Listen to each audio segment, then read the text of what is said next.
Hello, YouTube. We're talking coaches today. We're ranking the top 10 coaches for 2023. Not all time, this year and this year alone, because it changes every year. Jack, Katie, me, we're talking football. Like, subscribe, comment, enjoy.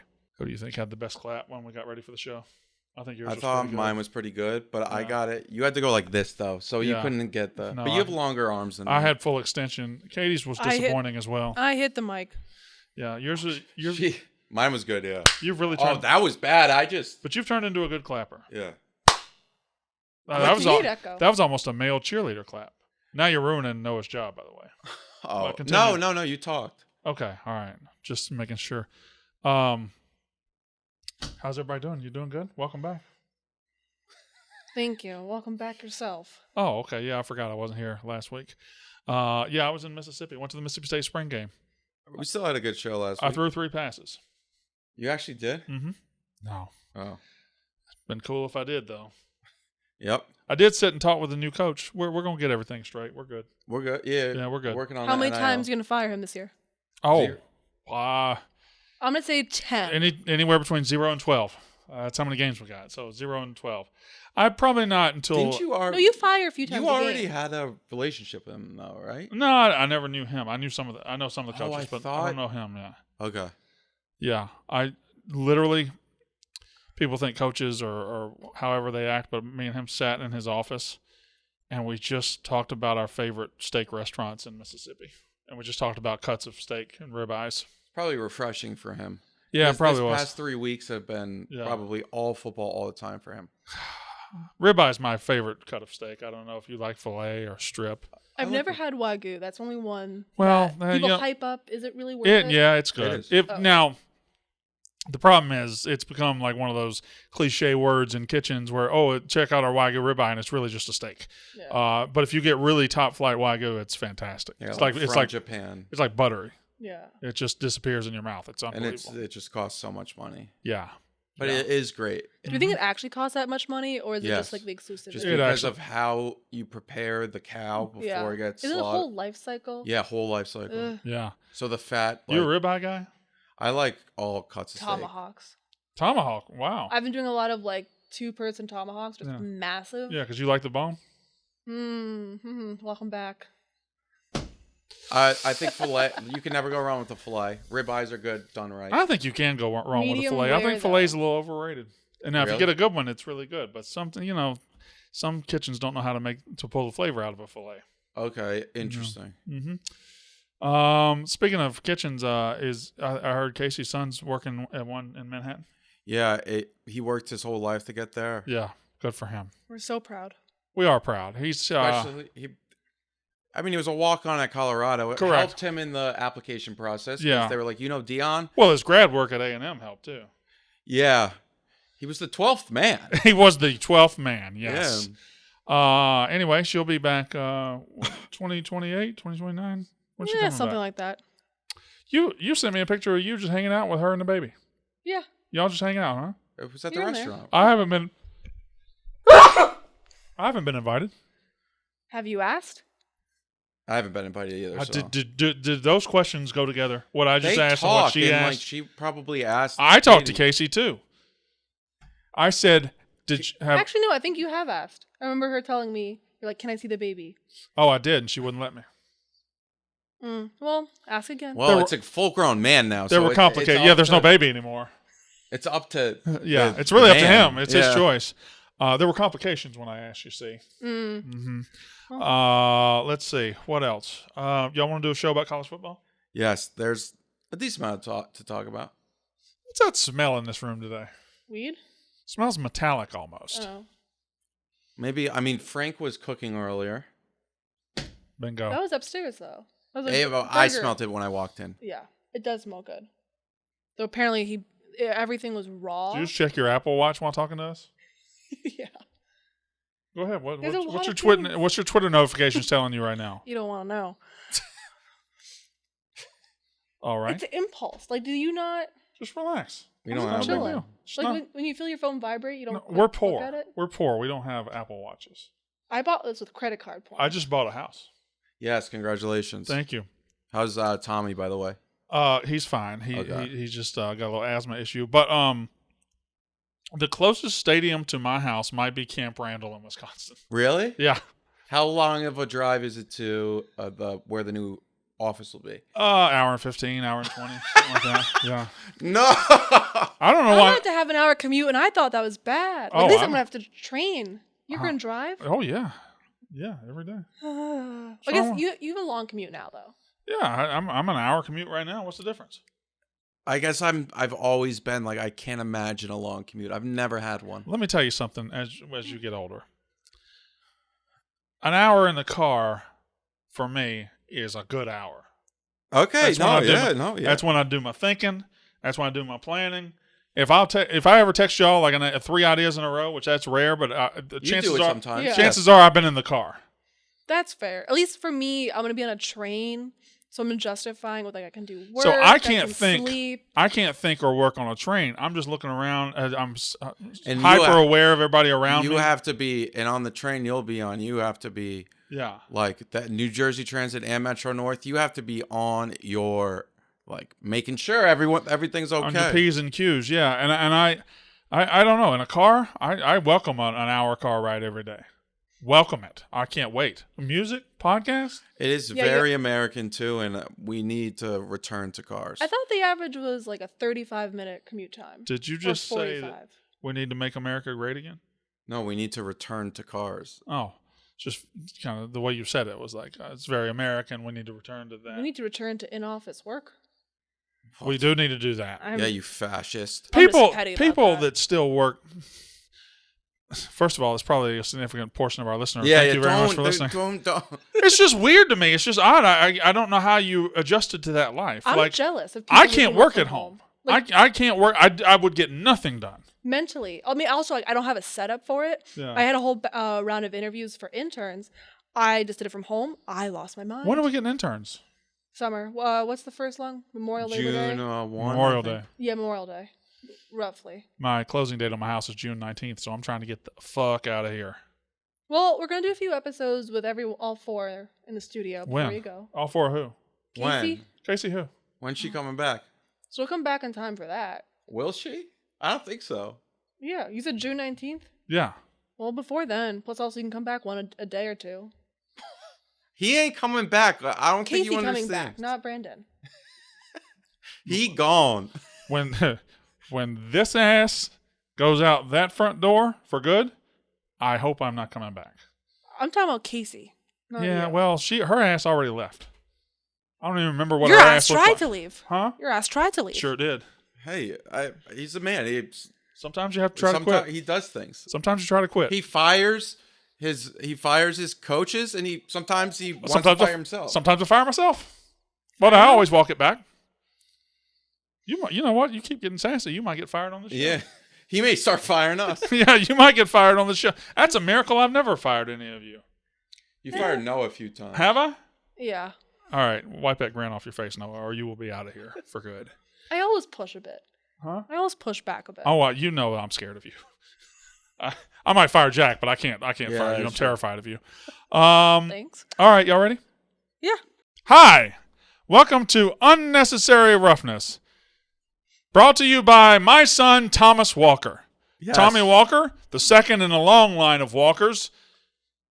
He likes dinosaurs, and he likes trucks, and he's been fascinated with leprechauns lately. Is He it also keeps nice? asking me, I'm doing the Tommy Walker ad read, please. Leprechauns, interesting. He's fascinated with leprechauns. He keeps asking me, Dad, are leprechauns real? Tommy fact of the week: we were driving back from Mississippi, and his brother annoyed him slightly by taking his iPad. And Tommy said, "I can't say his name. Let's say his name is Billy." Yeah. He said, "Billy, I hope the wrath of every weapon ever made on earth descends upon you." That's how he told his brother he Awesome. was not Love happy. that. Well, we've had issues, not issues, but you've gotten FaceTimes before from, I think, either Tommy or the Billy, Uh-huh. and he will say, "Dad, Yeah. Tommy Tommy took my Yeah, iPad." Tommy has robbed me and is holding me at gunpoint. Yes, Yeah. that has happened. That's happened often. and then Anyway, they'll say, "Well, he deserved it." Tommy is 12 years old, future YouTube star, and now the sponsor of this show. So shout out to our friends at Tommy Walker Incorporated. Again, that's the presenting sponsor for the show, at least until Casey gets back. Right? Yeah. Sure.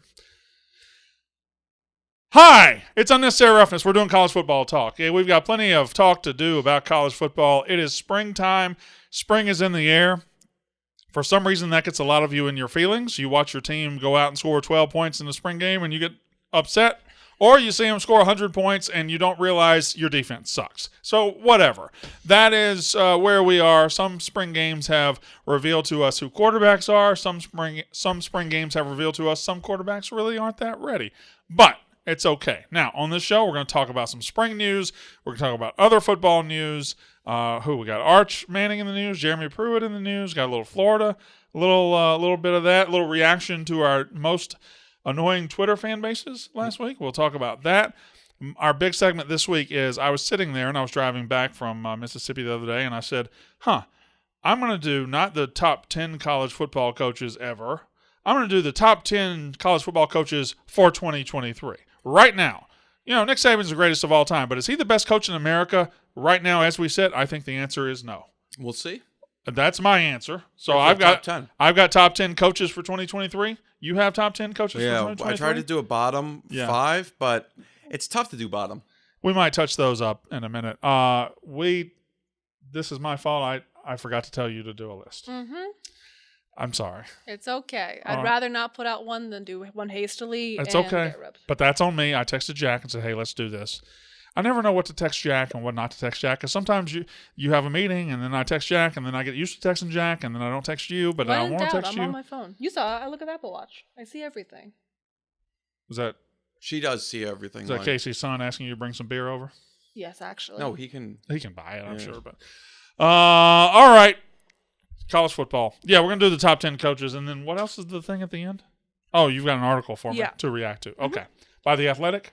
Yes. Okay. Andy Staples, friend of the program. Oh, yeah. Check out his episode, 3 weeks ago? 4? Yeah. Uh-huh. Still very relevant. A lot of great You know who topics. we should get on? We should get Shannon Terry on the show, maybe. Okay, let's do it. We'll get Shannon Terry. Let's go. We still have never gotten Herb Street, even though he's told me on Twitter he would do it. Gerald McCoy, speaking of our Twitter reactions, our Twitter list that we put out last week, he said he would defend Oklahoma fans to the death. The former Oklahoma defensive lineman? And who had a pretty good NFL career as well. I think he was a top 5 pick of the Bucs. The Bucs, yeah. All right, so let's just go around the country, a little bit of news real quick. So, like I said, spring games happen, right? The one thing that spring games can tell you is, well, 2 things it can tell you. Who's going to transfer out of your program and who your quarterback might be. Now, a lot of teams, I would say most teams already know who their quarterback's going to be. Yeah. But we've got an interesting thing at the top of the sport where 3 of the major programs in America, major title contending programs in America, don't know yet. Georgia came to spring not knowing. It's either Brock Vandagriff, Carson Beck. Maybe they go out and get somebody else. Alabama, is it Ty Simpson? Is it Jalen Milroe? Do they go out and get somebody else? And who's Ohio State? Ohio State doesn't know. Is it Devin McCord? Brown? Is it Devin Brown? Do they go out and get somebody else? We don't know. But I think one of those big jobs kind of came into focus this weekend. It looks like Carson Beck probably took the Georgia job. I was talking to Trigg in passing, and he said that he thinks it's Carson Beck too. People are obsessed with him. Yeah. Aaron Murray talks about Carson Beck like he's better than Christ himself. Now let's be honest, okay? Let's just talk real quick. Georgia football, right? 2-time national back-to-back national champions. But Georgia got a little elitistness to them, right? They got a little bit of we're better than you. Rightfully so, though. Rightfully so. They've earned it recently. At least their team has. Their fans had it before the team won. Yes, that is true. Carson Beck is absolutely a Georgia quarterback's name, right? Yes. Carson Beck's a Georgia quarterback's name, 100% no doubt. No. Like Brock Vandagriff is not a Georgia quarterback's name. He doesn't look like a Brock. Brock Vandagriff is like Virginia Tech's quarterback. Also, he's not what I think of Georgia. Yeah. Like University of Georgia. He's what I think about like the sticks of Georgia. Brock Vandagriff just enjoys fishing and playing football. That's more Virginia. Like University of Georgia kind of feels a little bit like a city school to me. It's country clubbish. Yeah. That's a better way to say it. It's kind of a country club. It's well-to-do. It's very, very successful. But Georgia quarterback Carson Beck makes more sense. Like Stetson Bennett. Carson Beck and Stetson Bennett are the same name. Well, when Stetson Bennett came in and you saw, like, I remember at one point he came in, he was wearing, I think, like number 30 something. Yeah. And it was like Stetson Bennett, the fourth's in the game. I thought Harvard's quarterback was coming out to the game. Yeah. Well, I think he did a strong move by kind of dropping the fourth a little bit. Stetson Bennett, and by the way, also there's some reports out there that he may go undrafted. Because it turns out he might be a douchebag. And also, I thought everyone always kind of knew that. Like, why even report that? Well, that's true. Fine college quarterback, but I don't know where you thought. First of all, he's 38 years old. How you thought an NFL team was going to build their program or build their franchise? And it's like you'd probably rather take a guy who's 21 who you still see an upside. Stetson's is what he is, and we wish him luck. But I guess he was a major dickhead in the meetings. Now, I wonder, because it looks like Georgia might be settled. Of course not settled. I'm sure Kirby will hem and haw, and he'll go into August saying, yeah, we'll see. But Carson Beck was like 22 of 25 in their spring game, was really good. It seems like he's going to be their guy. Now, Brock may transfer. He's saying that. I would think he would. That's going to be my second point here in a minute. But that leaves Ohio State and Alabama.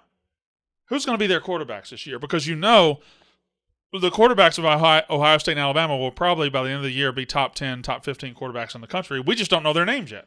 Well, so Ty Simpson. Yeah. It's former Ty Simpson and Jalen Milroe. Yeah. I would assume it's probably like 55, 60% chance that Jalen's the starter. What was the video you posted of Jake Bass and Travi talking about? Like, wasn't there was everyone a talking video about they Jalen put Milroe? out. They put out of Jalen Milroe in practice throwing. It was a good pass. Oh, the one in the corner of the end zone? Yeah. It was the Alabama fans share that like it was to win the Iron Bowl. Here's the thing, college football fans. Did you see the Travi and Jake Bass video? If they came up to each other and like hugged each other, they were like, "Did you see the video?" If you see one pass from a quarterback in spring and go like, "That's our guy," you're too irrational to be a real human being. Like that's just absolutely crazy. You've seen him throw in games; he's never thrown anything close to that. Was it a good pass? Yeah. Was it in 7-on-7 skeleton drills where nobody can get hit? Yes. Like it just whatever. But I don't know. Alabama. I feel like, and this is getting to the Brock Vandagriff point. April and May is no longer as important for player development as it is for situational development. We see situations develop that will be plugged by future quarterbacks, meaning Florida played its spring game, right? The Florida Gators played their spring game. Like on a Tuesday night or something. Thursday night. Billy Napier is, in my opinion, probably a bad fit, a bad football coach. And I don't think he's very good, and I don't think he's going to last very long. However, he's hot on the recruiting trail right now. Okay. Do I have to – you know who he is? You know who he is? He's Jeremy Pruitt. Remember when Jeremy Pruitt went 6-6 and then in April had five stars and didn't sign a fucking one of them? You know what's crazy? They ran Dan Mullen out of town because he didn't recruit. He had a top 15 class every single year. Dan Mullen's last class, I think, was ranked 9th, and Billy Napier's was ranked 10th. Yes. Yeah. Anyway, but Billy Napier, they played their spring game. This son of a bitch didn't get in the locker room before he goes to the press and like, yeah, we're going to have to add another quarterback. We're going to have to add another quarterback. Graham Mertz apparently didn't blow his skirt and then up. Jack Miller, I think, who's the Ohio State transfer, so, I guess is not. He knew immediately he's got to go. So what that means is now there are certain teams going into the season. Like, do I think Auburn's going in with Robbie Ashford? No. I think they're going to try to add somebody. I think they said that too. Florida's obviously going to try to add somebody. And those are two SEC teams. That also may have been a little bit of recruiting from Billy. Yeah. It's like he knows he has his soldiers that aren't really connected to the program but are putting out feelers to guys out there and saying, hey, just so you know, the coach, this is an open starting quarterback competition, and you get to play in the SEC. But I wonder if Alabama's going to try to add somebody. Like, are they going to be satisfied with Ty Simpson and Jalen Milroe? Because this make or break season implies that Saban will get fired. It's not a make or break season, but it's certainly a pivotal season for Alabama. And they can't whip out the Jalen Milroe we saw last year. And they can't bring him out, and they don't have a break glass in case of emergency Bryce Young Heisman guy waiting in the wings. Well, Ty Simpson was a 5-star. Yeah. But I think he really had a disappointing freshman year in terms of just off the field stuff. It didn't seem like he was locked in as Bryce was when Mac Jones was running. But then again, Mac Jones wasn't locked in his freshman year. Here comes the name corollary again, okay? Ty Simpson, a big-time quarterback name? No, but it is an average quarterback name for Alabama. Is Mac Jones a big time? Mac Jones is kind of an exception that proves the rule, I think. Mac Jones. And it was COVID. It was a fake year. Yeah, it's a fake year, but like Joe Burrow, big time quarterback, right? I don't know. Ty Simpson works for me. But Ty Simpson kind of sounds like Bryce Young to me. If you told me you that, think Ty Simpson works as a big time quarterback? Yeah, but I don't think he needs to. Maybe he locked in. Maybe Yeah. he was just a kid who got to campus and it was like, bright lights. I'm the hot new 5-star. But then I need to come up with the best quarterback with the worst name. The best quarterback we ever had with the worst name. Huh. Peyton Manning. Justin Fields wasn't a great name. He was phenomenal. It was a great quarterback. The 2-syllable, 1-syllable pattern works. You think The so? good ones. But also for not in the Alabama level, but Ole Miss, they still have 3 quarterbacks. Okay. How is one not gone? So how okay, Brock Vandagriff at Georgia, if he doesn't win that job, he's going to become available. You telling me Brock Vandagriff wouldn't love to lose if he loses that job, wouldn't love to go down to Gainesville and stick it in Kirby's ass? So that's the thing. Right. That's the thing now. Like you're finding out if you don't have a job, I'm just gonna you can go play wherever you want to play next year. And this is something I've always thought about these schools that stack 5 stars. Why the fuck would you go wait when you can go play? You know who? Why would you wait if you're Brock Vandagriff? Why would you wait on Carson Beck when you could probably go start at Florida tomorrow?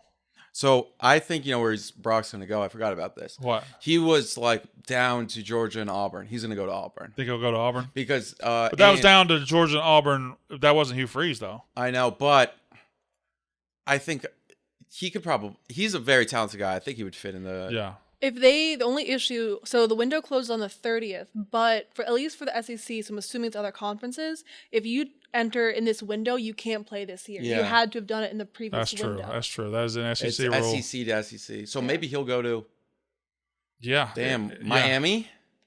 Yeah, but I think Tyler Van Dyke's got that job. But who knows? It's just transfer portal with so many little wrinkles and so many fascinating things. Now, one more spring thing I want to talk about before we go on. You tweeted out from Unnecessary Roughness, which you're the master of Unnecessary Roughness social media. It's a monster. And you don't even have the password. No, could you imagine if I had the password? No. That'd be shout out to Jack for wishing you happy birthday. Thank you, Jack. Yeah, I appreciate it. So kind. Yeah, you did that first thing Thursday morning. I know, that too. was amazing. Thank you. I picked that picture too. I know you like that picture. Yeah. Jack's good. Yeah. And why don't you have the password? I don't know. He just does it so better. Yeah. He has all the jokes. He does has it so the better. timing. So yeah. Again, that's why I don't talk. So Okay. No, you taught. You tweeted out, and I'm trying to get the exact verbiage. You tweeted out, here's every throw, or here's Arch Manning's full performance from the spring game. Here's in Texas. every pass Arch Manning threw from the spring game in Texas. Yeah. And that's it. All you said. You said, here's every pass Arch Manning threw a at recap Texas. of Arch Manning's day yesterday. There we go. A recap of Arch Manning. Hold on. Bring that. Let me see that. A recap of Arch Manning's day. No, I want to see the tweet. That's the tweet. Okay, but I need to see the numbers that it did. A recap of Arch Manning's day at Texas. It has 116 quote tweets. Nearly 1 million views. Nearly 1 million views. 58 bookmarks. So that's Texas fans. People quote tweets saying, "Oh, it's just a freshman. Lay off of him." Or another guy saying, "Oh, he clearly sucks. If his name was Smith, he would be a 2-star." Yes. These are highlights from a spring game. Let me tell you out there, if you're listening, Iowa State, Washington, Oregon State. Somebody says that guy has a check mark. Says bust. It just says bust. UCLA, Maryland. If you're listening to me, you're a fan of those schools. Here's how much your spring game mattered. Not a goddamn bit. 0. Arch Manning should be going to his senior prom right now, and he is practicing. He is practicing at Texas. Practicing. One of the replies he just showed me was, meanwhile, Nico was dealing at Tennessee. Doesn't fucking matter if Nico was dealing at Tennessee. It's a spring game. They can't tackle the quarterback. Now, there was one. So Arch Manning, and listen, all of you people saying Arch is going to take Quinn's job or Arch is always going to be terrible, it's clear the plan has been in place for a while. Quinn Ewers is the starter at Texas this year, barring injury. He's the starter. Yeah. He'll start all 12 games. Arch Manning will redshirt. Maybe he plays in 3 or 4 games, but he will redshirt, and then it'll probably be his job after that. So don't overreact to when Jack puts something out there like that. Well, I put it out there for people to overreact to. So no, you know how to make people overreact. I mean, and also I played it down the middle. I wasn't like, oh my God, so bad. But also, we have to remember he's young. Yeah. And also, I think this if you wanted to turn it into a positive, he'll see the reaction here. Yeah. It's better to have people hate you at first, not hate you, but like kind of be down on you, so you don't buy into the hype of yourself. And now he can be like, all right, I'm not going to go on Twitter. I'm not going to go on Instagram. I'm just going to play football. But I would assume being a Manning has trained him in the right way to get ready for all that and be ready for the hype and all that fucking bullshit that comes along with it. But everybody relax. Like, Jack wasn't saying Arch Manning sucks. He was just showing you. Now, I will say one thing about Arch Manning's performance in the spring game. It's time for me to overreact to Arch Manning's performance in the spring game because he did one thing multiple times that you should never, ever, ever do in a spring game. Did you see what he did? Scramble? No. Oh. Worse than that. He threw it away? He threw the ball away. It's a fucking spring game, and he's throwing the ball away. It's 2nd and 10, and he's throwing the ball in to preserve the down. It's a goddamn spring game, Arch. Throw the fucking ball. Field. Throw it down the field. If it gets intercepted, who gives a shit? It's just don't throw the ball away in a spring game. He also got one of his wide receivers killed. It's like getting in a home run derby and taking pitches, working the count. No, you're out there to hit the ball. I didn't like that one. You didn't like that one? No, I'm saying Oh, you did like that one. No, I didn't like that one in terms of if you're home run derby. Like you watch it go by and you're like, I didn't like that. Oh, yeah. That one ain't for me. I think it's just spring games and fall camp are kind of the same to me. It's like I don't fall watch. Fall camp's so much more important, though. It's more important, but the level of hype that comes out of it. Yeah. Like I don't watch UNC's spring game. I have zero interest to. I want to see on the field. Like I don't get excited or disappointed when I see my team play themselves. Who's going to be UNC's quarterback when Drake May goes to Alabama in a couple of weeks? Supposedly we beat him out, but I'm just asking. Just relax. You don't have to. Do you think we'll have a big Jordan Addison transfer? I think Grayson. I still wonder what Grayson McCall's doing. Still going back to Coastal, right? Grades, wasn't it? Yeah, but supposedly. Wasn't it supposedly grade? He couldn't transfer now because of something, but he could transfer later. Oh, interesting. That's possible. Yeah. So I think Grayson. I don't think Grayson McCall is off the market, and that's just I don't know him. And maybe he's happy at Coastal, but that's just my gut feeling. It would be tough for him to do the whole I'm back. I'm actually not transferring, and then 3 months later be like, actually, guys, I'm actually not back. Yeah. When I said I was back, I just meant for March and April. Yeah. But you could spin it and be like, I just didn't like the new guy's system. Meanwhile, Jeremy Pruitt's on trial today. Yeah. Jeremy Pruitt's in Nashville for a hearing on his NCAA problems that he had at Tennessee. I noticed guys like Phil Fulmer in Tennessee and Greg Sankey, I think, was there against him. Against him? Something like that. But I just think it's hilarious. See, when Tennessee, when they fired him, they distanced themselves from Jeremy Pruitt, and they said, oh, he was cheating. He was doing this. He was doing that. Are we going to pretend that these coaches don't have the full support of their universities when they're doing these things? Yeah, also Phil Fulmer, you're telling me you didn't pull some strings? Right. Like, are we going to pretend that these universities aren't fully go-get-them coach when they're trying to skirt the rules to get players? They're absolutely trying to grease the wheels and make sure things happen. And then, to go off of this, today, TCU fans are saying we need to cancel the SMU game because some TCU wide receiver is going to transfer to SMU because SMU is going to give him a car and $25,000. Oh, okay, so be better then. Okay, well, one of the elements of that was TCU was saying it's tampering because they talked to him while he was still on TCU's Guess roster. what? Everybody talks to everybody. If you want to take that to a higher court, you better have Sonny Dykes and TCU's boosters prepared to prove they haven't talked to somebody because TCU had one of the better transfer portal classes in the country. And also, they got multiple Alabama guys, right? You talk to these guys and people in the know. Every kid who goes into the transfer portal goes, at least a lot of them, the people that are big-time names, knowing there's somebody out there that wants you. Yeah. And then, maybe they said you would get something. But that's how it works. Welcome to the new era. Phil Jerkovic was in and out in 24 hours, I think, last year. Like, that whole recruiting process does not happen that quickly. No, and listen, here's behind the fourth wall. Even if that player has never been talked to by Team A, his friends talk to by Team his A. uncle talks to him, his aunt talks to him, his mom. His mom. High school ain't nothing stopping his uncle from talking to him. When his high school football coach is talking to because the recruits or the guys who are recruiting go to the high school, they're recruiting Jimmy. Yeah. But then they ask him, like, how's Bob doing over in Waco? Yeah. And then how's he doing at Baylor? And it's like, oh, he's not too happy. Well, we could make him mighty happy down in Dallas. All right, are you ready to name the top 10 coaches for 2023? Yeah, but before we do that, you want to talk about something delicious? Yes, and I am hungry. Are you really? Yeah. You don't look it. Oh, well, I am. I can feel it in my body. He's worked too hard. He hasn't had time to get lunch. Sounded like an insult, but if you are hungry and you want something quick, you want something easy, you want something convenient, you want to skip the lines at the grocery store, HelloFresh is what I'm talking about. The #1 meal service kit in this country. HelloFresh takes the hassle out of mealtime this spring by delivering pre-portioned ingredients and easy-to-prepare recipes right to your door. Skip the checkout lines. Don't worry about that store. Don't worry about that screaming baby in the produce section.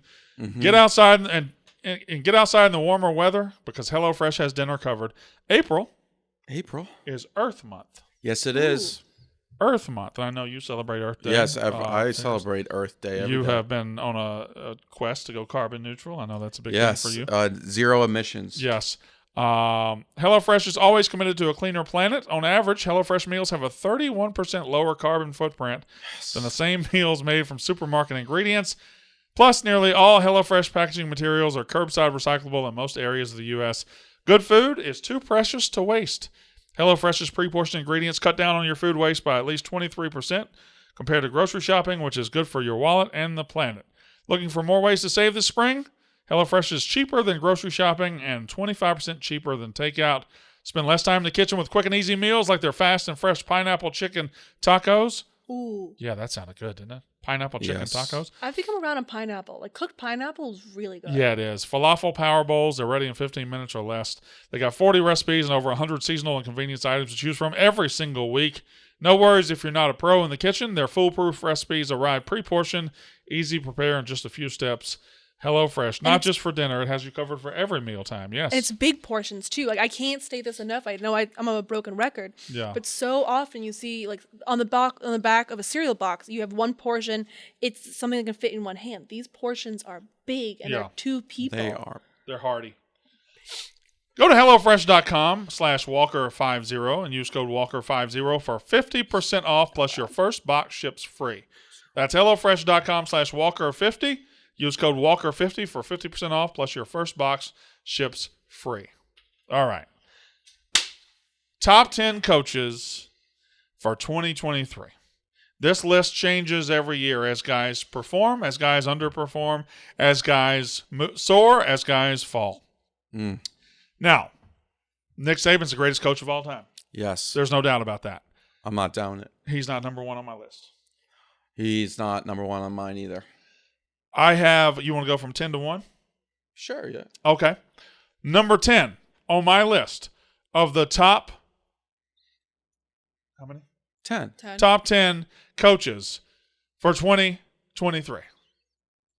Lance Leipold, University of Kansas University. Lance Leipold has not won a national championship. He has not won a Big 12 championship. What did he go, 6-6 last year? Ended up going 6-7. He did that at Kansas. He is a fantastic coach. He has changed everything about that program in a little bit of time. He got to a program that was not only dead, they were below dead. They were 6 feet. They weren't 6 feet under. They were 60 feet under. They hadn't won more than 3 games in a decade. And he walks out there and he beats Texas in year 1. He's competing with everybody in year 2. He's beating teams in year 2. He is a good coach. And I think he's one of the top 10 coaches in the country. And people say, oh, Kansas' coach? Yeah, Kansas' coach. You can be a good coach anywhere in the country, okay? That's my number 10 coach in the country for 2023. Who's your number 10? The same. Really? Lance Leipold. I think. And also, You mentioned he's not a national champion. He did prove it at the D2 level where he won with Wisconsin Whitewater. I think that's actually D3. But then he won at Buffalo. Now he's winning at Kansas. So I think there's a lot of guys that I considered for 10, but I think Lance deserves number 10 right now. Maybe we're overhyping him, but we'll see. Do we think he'll build, or do we think this is a key year, right? Yeah. I think he can solidify himself up there, or if they fall back a little bit, and you're like, okay, well, it was just a 1 year thing. But no, I think they do build. I mean, they've got significant portion back, and he's been active. I think they're a solid team, and the Big 12 is in such flux. Like, if I told you one of 6 or 7 teams won the Big 12 this year, you'd be like, okay. Like, Oklahoma is not the slam dunk favorite it used to be. Texas has not grabbed the conference. So, and then you've got the influx of 4 new teams. So it's going to be a wild year in the Big 12. They're number 2 in returning production, 85%. Yeah, no, they're good.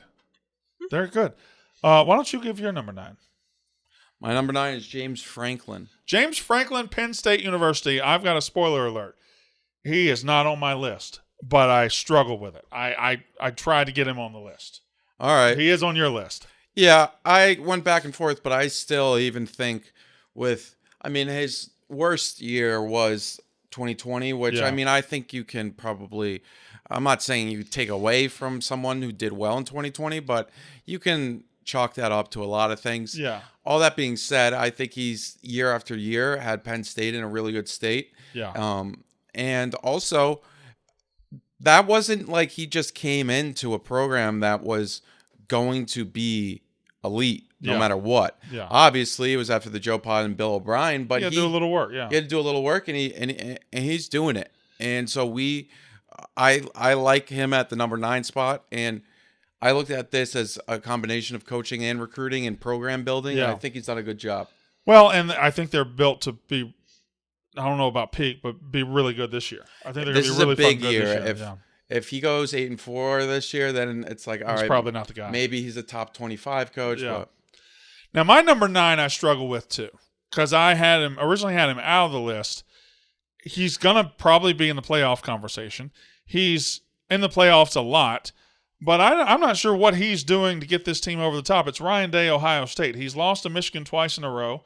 The talent-wise, they're the most talented team in the Big Ten every single year. They're like sometimes the most talented in the country. So isn't it really? He's really just holding the car in the middle of the road, but he hasn't gotten the car to go any faster than it went before he got there. But he hasn't. He also hasn't done a bad job. He's kept it going. He's still on the track. I think he's a solid top 10 coach, but he hasn't done anything to prove he can win a national title yet. But I can't really dock him because you can pretty much count on him going 11-1 every year. Yeah, you can. And that's another thing where I was looking at Ryan Day. We'll get to him on my list, but you can't dock him that much, but he is kind of a little bit on the downswing. Well, Harbaugh beating his ass twice in a row. Not downswing.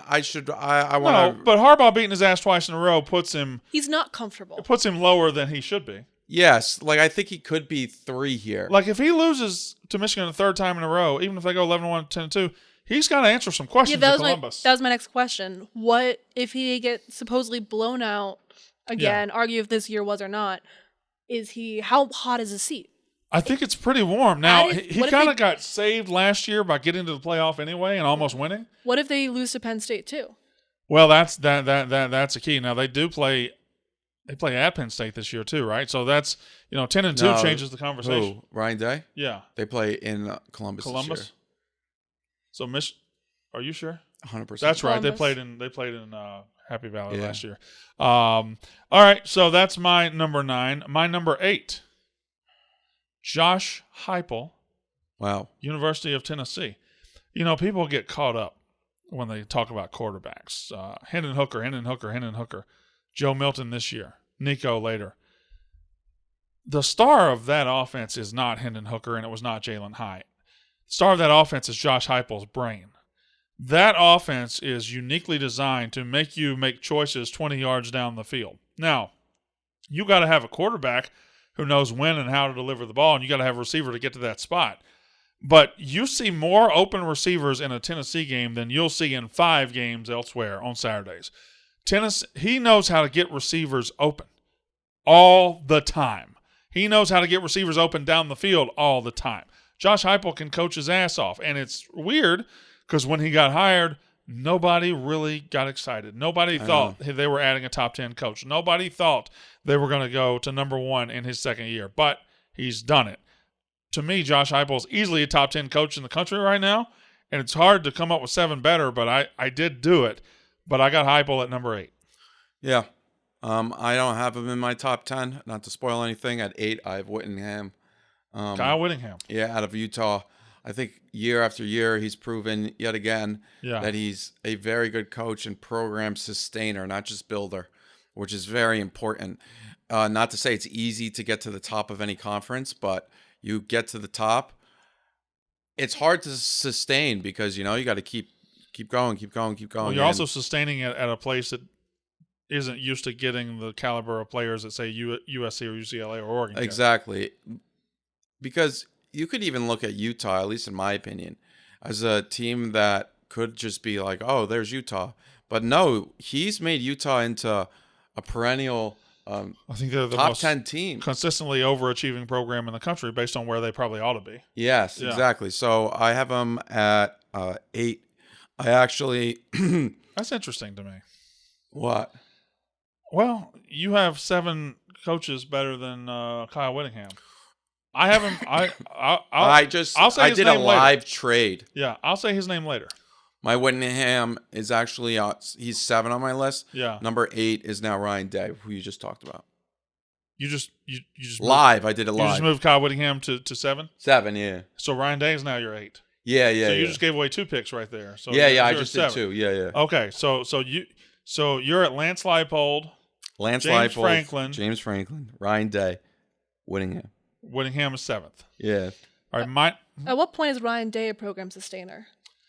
I like that term. Okay, he is. I think he's a program sustainer right now, but it's a lot easier program to sustain than Utah, and he doesn't need to be a program sustainer. He needs to be a championship winner. Yeah. And he hasn't done that. My number 7, and this is going to be his first year at a new school. It's Luke Fickell, Wisconsin. I just think Wisconsin is the right program at the right time. They're going to change their offense. Luke Fickell went to a fucking playoff at Cincinnati, and frankly, the follow-up was pretty damn good too. Like, nobody really talks about it, but they didn't fall off the map. They weren't as good, but he went to the playoff, and then they were good, pretty good again. Now he's at Wisconsin. I think Luke Fickell is one hell of a coach. And when I say they went to the playoff at Cincinnati, I don't think just saying that sentence captures how impressive that truly was. The motherfucker went to the playoff with 4 spots at Cincinnati. Yeah, no. And frankly, didn't embarrass himself when he got there. Didn't embarrass the team when they got there. They competed just fine. They lost to Alabama 27-6. Their offense couldn't do anything, but their defense absolutely belonged on that field. So I got Luke Fickell, number 7. My number 6, Lincoln Riley, University of Southern California. Big, huge acquisition last year. Went from Oklahoma to USC. People kind of look at the fact they lost the bowl game to Tulane and lost to Utah twice. But where were they before he got there? They were 6-6, 7-6 team every single year. He gets there, they're immediately in the mix. They're immediately a big time team. They're immediately in a New Year's Six bowl. They're just immediately relevant. They have a Heisman winner. Lincoln Riley can probably be added to any program in the country, and next year they're going to be at least near the playoff conversation. So I got Lincoln Riley, number 6. Who's your number 6? Jim Harbaugh. Wow. Jim Harbaugh, Michigan, number 6. Actually, no, don't make a trade. What are you doing? Believe in yourself, man. It's a gut check. Actually, no, yeah. Jim Harbaugh. Number 6. Okay. All right. Number 6. Why number 6? I think that's a pretty good ranking for him. He's a good coach. He hasn't been dynamite at all times. And I think... But 2023, he's just gone to 2 playoffs in a row. And they should be good this year. Right? They should be good this year. Yeah. So I number 6, you got him number 6. That's fine. They're 5th in returning production. Really? Yep. Okay. Who's your number 5? Brian Kelly. I don't have him on my list. Why? Do you remember what? I don't think they were very good last year. Like they had the one big win over Alabama, but I don't think they were very good this year. And they're being put as they're being put as a top 10 team this year, and that's fine. It can be right or wrong. I don't know that I buy it. I don't know that I buy it. Like they didn't feel right for most of the year, but the fact they beat Alabama props them up so high, and they were able to win the West on the strength of that. They lost to a really shitty A&M team. They lost to a Florida State team who was okay. Like I don't know, but it's your list. I think Brian Kelly's a very good He's a hell of a coach, and what he did at Notre Dame. Yeah, Brian Kelly really saved Notre Dame. Yeah, they were in a potential disaster situation. They were nowhere, yeah. Because after the Weiss years, what's his name? Willingham? Or when was Willingham, right? And then it was looking dark. Yeah. And he really turned it around. He also built up Cincinnati to the point where if it was a 4-team playoff that one year, I think Cincinnati may have made it. I think in the BCS at the end of the rankings, I think they were like 3 or 4.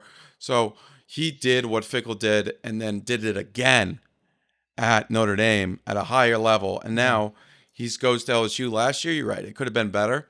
But he really had a situation where it was kind of shaky. He came into a shaky program where a lot of people left. It could have gone south, too, after that start. Yes, and he really saved it. And you're right. Maybe a few things bounced a different way in the Alabama game. I don't have him here. But I'm confident in saying he's a top 10 coach. You could move him down a little bit, but I'm saying top 10. Top 10, top 10. Was that 6 or 5 for you? That was 6. Okay. Oh, no, 5. That was 5. At some point, we should do, in the preseason, coaches. I don't do the buy or sell stock. It's overdone. But coaches we think, like Brian Kelly, I think, probably top 5 improve his stock. He has the groundwork. Yeah, no, if they go 11-1 or 12-0 this year, certainly it solidifies him. He would now have done it at 3 different programs. It solidifies him at the top of the sport. My number 5 is the aforementioned Kyle Whittingham. Utah's good every year. In fact, I had Lincoln Riley 5 at first and realized Kyle Whittingham beat his ass twice last year with lesser, I would say probably lesser talent, at least from a star perspective. But Whittingham is good every year. Utah is good every year. They I don't know if they run that conference, but they're in the conversation to run that conference on a yearly basis, and it's Utah. Like Oregon has so much more resources. USC has so many more resources. And Utah is the most consistently good program in really that entire half of the country. So I got Whittingham at my number 5. Who's your number 4? Lincoln Riley. Mm-hmm. I'm very confident in now, him. you do have Lincoln Riley several spots ahead of Kyle Whittingham, who beat him twice last year. Does that bother you at all? No, because Lincoln Riley's made the playoff. Yeah. Kyle Whittingham is not. Yep. And I think the second game Utah went on a 2-point conversion, and then Caleb Williams did get injured. That being said, it's fair to put Whittingham ahead of Riley without a doubt. I'm very high on him. I think he runs a program in a great way. He recruits well. He obviously has a great offensive mind. Just the fact that Caleb Williams followed him to USC really shows how great he is. People want to play for him, and I think he's going to win a national championship at USC eventually. I think that's very, very possible. My number 4, and this was a tough one for me, is Dabo Swinney. The biggest bullshit artist in college football, runs a cult. If I ever shook his hand, I'd have to wipe it off immediately. However, the son of a bitch can coach football. He stared down the Alabama machine twice, beat them twice. Have they fallen off a little bit? Yeah. But when you fall off from national title good to 10-2 or 9-3, I don't think that's that big of a deal. You're still around the green. Like you can still make a putt fall. Dabo, as long as Dabo is there, Clemson has a fighting chance to win the ACC every single season, every single year.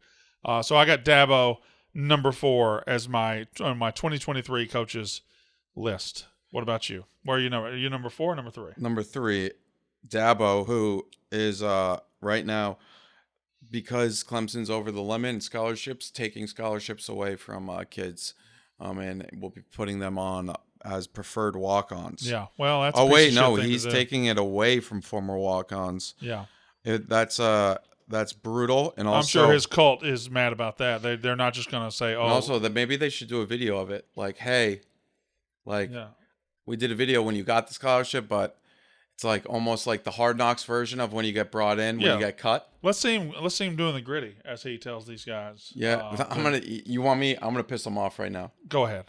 I'm gonna do a tweet, and then we'll do it. That's fine. I'll do whatever you gotta do. My number 3 is once again the aforementioned Jim Harbaugh. Made playoff 2 years. Damn, you put Harbaugh ahead of Dabo? I did. Yeah. I mean, for 2023, he's coming off 2 playoff appearances.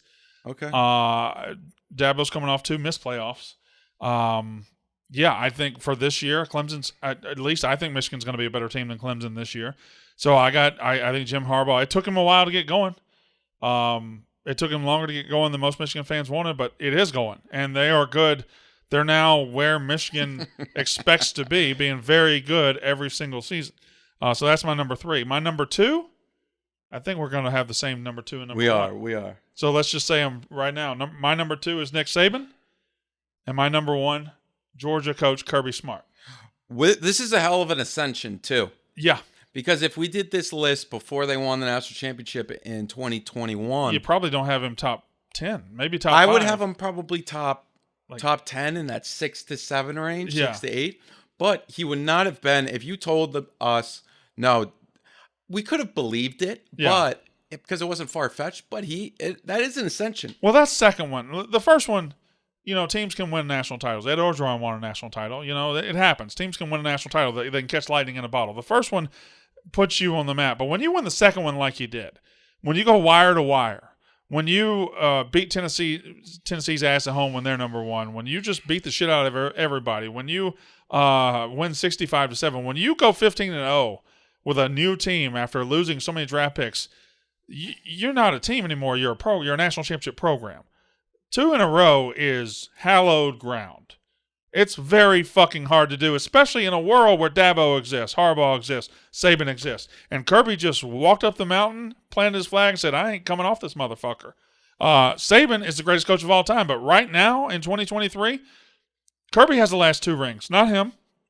Kirby is probably going to be a favorite to win a third one, not Saban. So Saban's number 2, but I got Kirby number 1. No problem.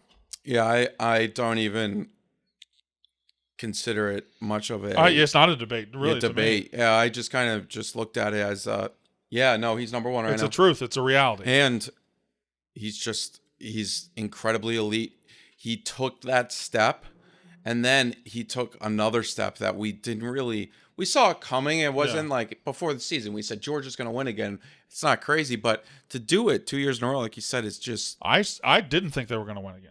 No. I think that was. I had them 10-2. I had Alabama being the cream of the crop in the SEC, and Georgia proved that wrong. Georgia just walked the dog on everybody, and it wasn't like, there's nothing fluky about it. They just were head and shoulders above everybody. You could say there was a little bit of a fluke in the semifinals. Yeah, but in a one-game situation, that's different than they played another elite team, another elite recruiter, and they came back and they showed a little bit of moxie and they won that game.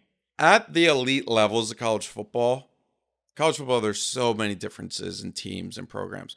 But at the elite levels, the margins are so slim because all these lists could be completely different if something went one way or another. Well, Saban wins the national title this year. He just ascends right back to number 1. Yeah, but let's say, Harbaugh, that catch from Roman Wilson actually counted. Who knows if then, there could have been I still think Georgia would have killed them, but much closer game. Let's say Ryan Day, the Ohio State, that cornerback didn't fall down, and then the kicker makes the kick. Then Ohio State kills TCU. Ryan Day may be right. He might be top 3. Now, let's talk about guys that didn't make our I have list. a few names. Okay, so Sonny Dykes played for a national title last year, but did not make either of our lists. And I almost put him 10. I don't have him on my list for one reason. I think it was kind of fluky. They won so many close games. I don't think it's repeatable. He can make me eat my words, but I wouldn't. I'd have him between 10 and 15. I don't think what he did is going to happen again. Yeah, that's another thing. Like I just said, the margins are so slim. He may have been, and also we've seen Sonny Dykes at other programs, and not to say he failed, but at SMU he was all right. Yeah. Obviously got the job at TCU. At Cal he wasn't great. So I mean, and coaches get better, but that was certainly ascension that was almost like out of nowhere. Anybody like Shane Beamer? Did he get close? I mean, Jimbo wasn't here, obviously. What about Willie Fritz? Willie Fritz is another one of those. You got to do it again. Great year last year and a good coach. Do it again, and then we're having a conversation. And listen, Michael Pratt's back. Tulane could be good again. We had no G5 coaches in that. So, I mean, he's probably, if we did a top G5 coach, he's probably number one, especially with guys leaving. We didn't put Lane Kiffin's not on there. Lane Kiffin, no. Kalen DeBoer. I'm now assuming he's another do it again. DeBoer's a guy. Yeah. I don't know how many people in this country would have DeBoer on the list, but he's one worth watching this year. Like if he goes 10-2 this year, he's got to be on there because that son of a bitch can coach his ass off. Yeah, and he coached his ass off at Fresno State. Yeah, like this is not a fluke. And turned Michael Penix into a Heisman contender. So DeBoer, like if I were doing a preseason watch list for guys that could join this list and join it very high, DeBoer is way up there. That's what I said about Brian Kelly. Like that's a watch list of like. Yeah, well, Kelly has been on this list a lot, and Kelly is a good coach and probably should be on my list, but I don't know that I believed LSU last year as much as other people did. Chip Kelly could Mike Norvell join this list very soon, possibly. Chip Kelly could get back here very soon. Chip Kelly could do it. Matt Rule. He would. Yes. Matt Rule, perhaps, but I was going to say, we did this last year. Dave Aranda's probably on the list, right? Remember they were coming off that 10-2, 11-1 season. He's definitely top 20, top 25. So, trying to think of guys. Mark Stoops probably has a case, but like he just hasn't won that big game. I think Stoops is overrated. He's a program sustainer. It's sustainer, but he also built the program. Yeah, like it wasn't a program before him. He built it, but I think he benefits. He'll look good when the East is down. Okay. Like he does well.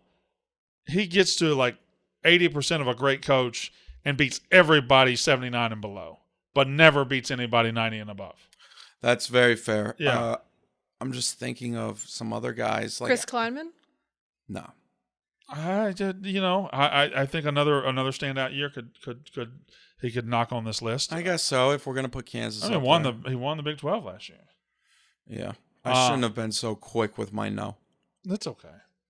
I like Chris Kleinman. He's a good coach. Yeah, fantastic coach. And if we're saying we're giving credit to Leipold for his D3 victories, I am.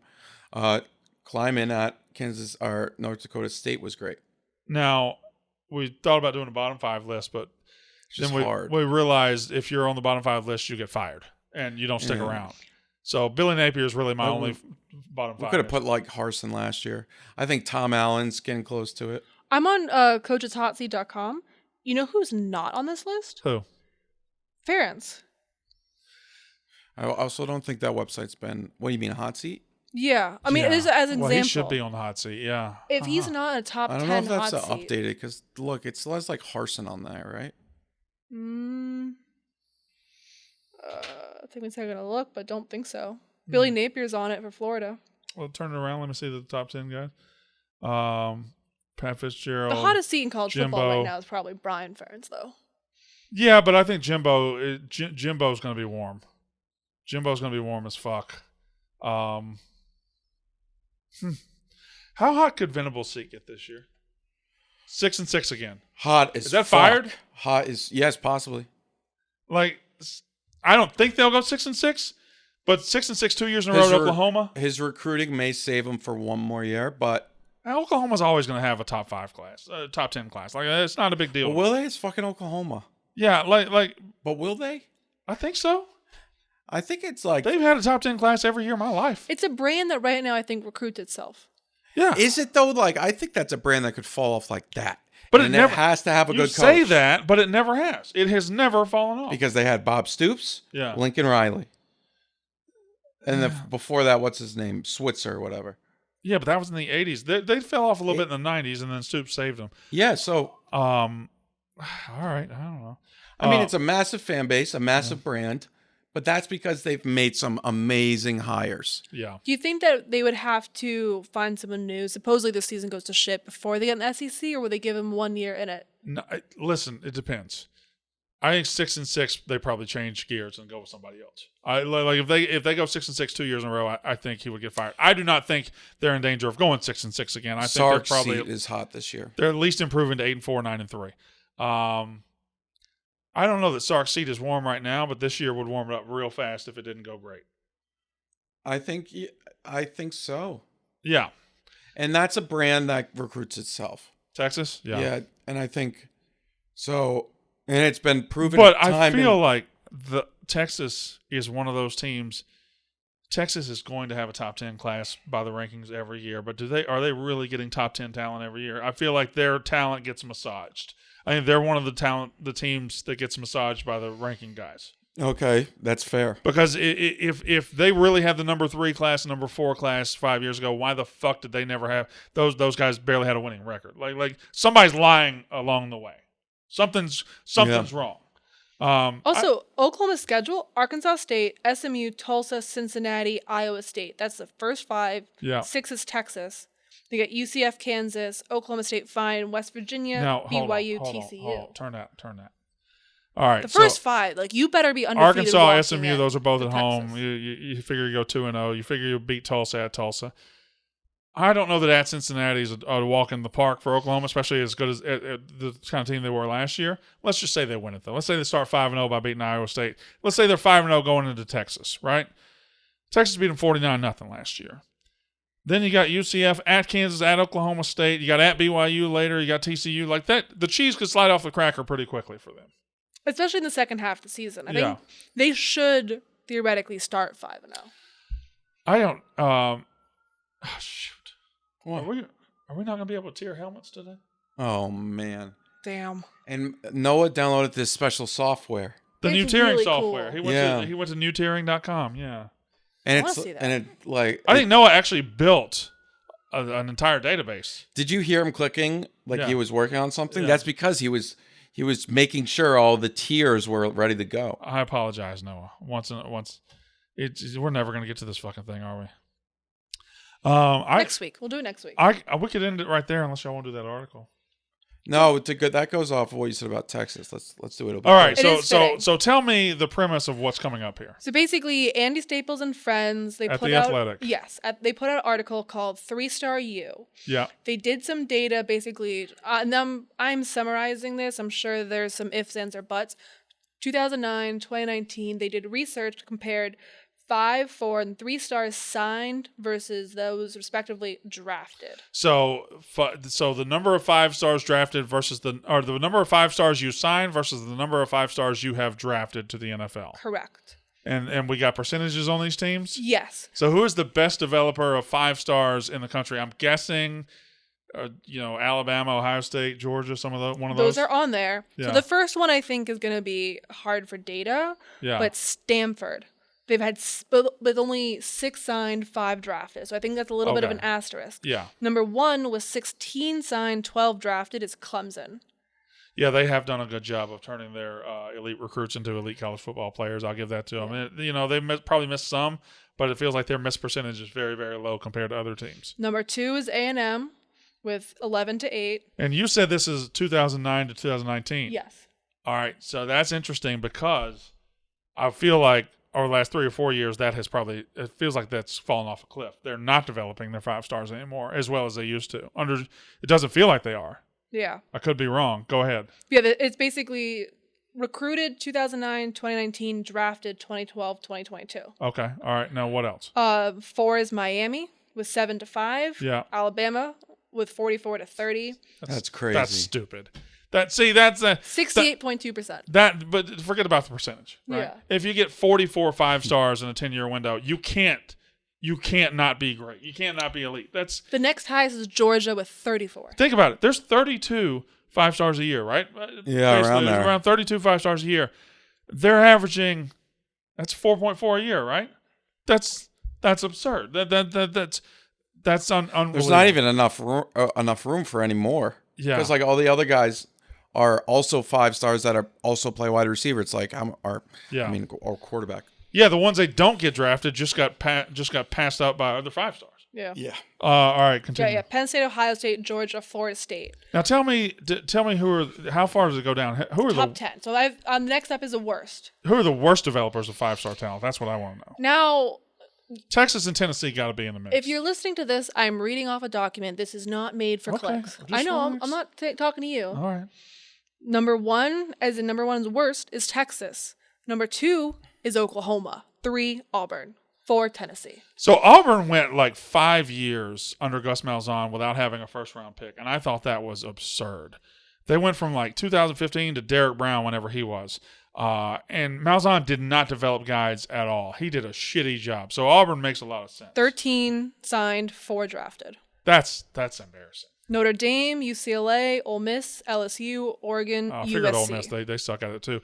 But Auburn, think about that. I want you to think about this, Jack. I'm a 5-star. And I go to Auburn, and they promise me this, and they promise me that, and that I get pussy and all that. So everything's great. And then I look at the sheet. They've had 13 of me, and 4 of them got drafted. Why in the fuck am I going there? That doesn't make sense. I guess you tell the kid, hey, I'm the new coach. Yeah. But then if you I guess every kid always believes he's better. It wouldn't happen to him. Also, if you're that's an embarrassing percentage. If you're a 5-star high schooler, you're invincible. Yeah. You think it doesn't matter. You're the exception. I mean, that's not 13 5-stars and then 4 got drafted in the first round. That's 13 5-stars and 9 of them went undrafted. That's terrible. That's embarrassing. Yeah. Like, why do guys keep going there if they're that big of a who was number 1 on that? What was Texas's number? Signed 17, 4 were drafted. That's shocking. That tells you they get their numbers massaged. I mean, they just can't be. But it's like so they get their numbers massaged. But they're a big fan base and they get their numbers juiced up. You can't tell me they missed on 13 out of 17. There's gonna be teams that miss. But you're telling me the ratings guys missed on 13 of 17 guys? Then don't be in the business. You can't be in the business if you're missing 13, 17 guys. Well, there was multiple. That was probably consensus. So that's like multiple people missing. 13 of 17, though? And also these guys who's coaching them? They get these guys that you say are like being like are fake 5-stars, right? They're phony. Let's just say. They still should be like high 4-stars. There still should be. Maybe that's true, but they also get offered by other top tier schools. Yeah. Like that kid could probably go to Alabama if he wants to. Now let's skip down. I want to see who the best developers of 3-stars are. So that's interesting. The 2 standouts are LSU and Wisconsin. Wisconsin makes a lot of sense. And this is by Wisconsin will take a 3-star running back and turn him into a 2,000-yard rusher. They'll take a 3-star offensive lineman, put his ass in the league. Like, that makes sense. They have position groups that are just inherently elite when they get to campus. They develop them. So that makes sense. Like, LSU is number 2 with 103, but like 1 and 3 are in the 60s. Wisconsin 186 though. 186 3-stars? Yeah, and they're top 10. Yeah. I'm shocked LSU has taken that many 3-stars, and it seems like they get whoever they want to. But Louisiana is also probably an underdeveloped state when it comes to scouting. Yeah, they get the top ones right. There's probably so many kids that fall under go under the radar in Louisiana, and like they don't, and like maybe they don't go to the right camps. Yeah, they go, and Louisiana, like maybe even LSU has a weird way of being like, hey, you're coming to us. Don't be going to those camps. Like, it's all right that you're 3-star. Well, LSU's also maybe one of the best in the country at stringing guys along that might go elsewhere, and then coming in with an LSU signing day offer and getting them in the boat. Okay. But like those kids will be in, Mandeville, or they'll be in Shreveport, and they'll never get an LSU offer. And then the night before signing day, LSU calls, hey, come here, and then those guys will just snap to attention and be like, okay, I'm coming. And those guys end up good. And those high 3-stars are probably, I mean, you say it perfectly when talking about LSU. Yeah. It's the only school in the state that's a top tier school. Yeah. And every helmet in high school looks like their helmet. LSU high school football trains them to love LSU. Yeah. And it's a brilliant position. If you go to a high school football game in Louisiana, they're all purple. If you go, one team's going to be in yellow, one team's going to be in purple. They're both going to be playing the same fight song. Like that. And they're going to have The like very tiger eye, yeah. There's the tigers, saber-toothed tigers. Who's are the worst developers of 4 stars also the same as the worst developers of 5 stars? No. But for 3 stars, the worst ones are Kansas, Iowa State, Colorado, Duke, Washington State, Syracuse. So the shitty teams. Yeah, it makes sense. Yeah. But also, I think with 3 stars, there's 1,800 a class. Oh, there's a lot more. So it's hard to do the 1-to-1. For worst 4 stars, it's Nebraska, Tennessee, Michigan State, Texas, Rutgers, A&M, Oregon, TCU, Maryland, Missouri. Who are the best on developing 4 stars? Baylor, Miami, LSU, Ohio State, Bama, Notre Dame, NC State, Georgia, Clemson, Utah. So when you get into these 3 and 4 stars, like it would almost be better to do it by ranking. Yeah. Because especially 3 stars. Like those 4 stars that you mentioned, like that list, you said Ohio State, Alabama, like those are all high 4 stars. Yeah. And then the low, like Michigan State gets 4 stars, but they're probably lower. Yeah. And then LSU gets 3 stars that are like, should be 4 stars, but maybe they didn't go to the right camps. Yeah, and to their credit, like they address that in it, so it's obviously not a 1-to-1. Yeah. I'd be interested to see players ranked like 75 to 200. Like, hey, you're on the top, you're not pinnacle, but you're like they do have those good. Like, because how they do it is like they'll have an actual rating for these guys, not just a star. And it'll be like 0.88. Yeah. No. But a 4 star is not all built the same. There's 0.82 4 stars and 0.88 4 stars. Our Mississippi State doesn't appear anywhere on this list at all. I don't think so. Probably better to be like. Actually, sorry. 11 schools, one of them being Mississippi State, turned 100% of their 5-star signees into draft picks, but didn't sign more than 5 in the last 11 classes. Listen, in the state of Mississippi, it's always been this way. If you want to make money in college, you go to Ole Miss. If you want to make money in NFL football, you better go to Mississippi State. Yeah. That's the truth. And we'll close up with that. And Ole Miss is in the bottom 5 for 5 stars. Yeah, they suck. They're bad people. Anything else? No, but that is a great study from Andy Staples. And yeah, do read the full thing. There's a lot. Or whatever. They put a lot of work into it. I'm obviously just talking surface level. Yeah. So On3 did put out a database with how much more likely you are to be drafted if you're a 5-star, 4-star, 3-star, which goes to show that the projection system is pretty good. So, to recap, when you're listening to this podcast, 5-star, 4-star, Casey's son's a high 3-star, Casey's a 3-star, and Jack is a preferred walk-on.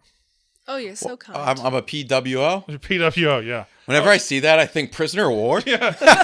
Scrappy kid. Marco Rubio's son's a preferred walk-on at Florida next year. Is he really? Or I think this year, yeah. Weren't Herbstreit's sons preferred walk-ons at Clemson a couple years ago? Yeah. But, I mean, they work hard. They're tough kids. Gritty. Now he's not coming on the show. Preferred walk-on, by the way, is such a dick-headed phrase. Like, it's preferred walk-on. Like, walk-on just implies you didn't get a scholarship, but we want you. And like your dad, we just ain't paying you shit. And your dad may have contributed to the program. Yeah, it's like we'll push your application forward in admissions. Yeah. We need you here. You're there, but for not academics. to the point where we're gonna take care of you. Just relax. Yeah. All right. We this get some nice show gear. is the preferred walk-on of college football podcast. That is Unnecessary Roughness.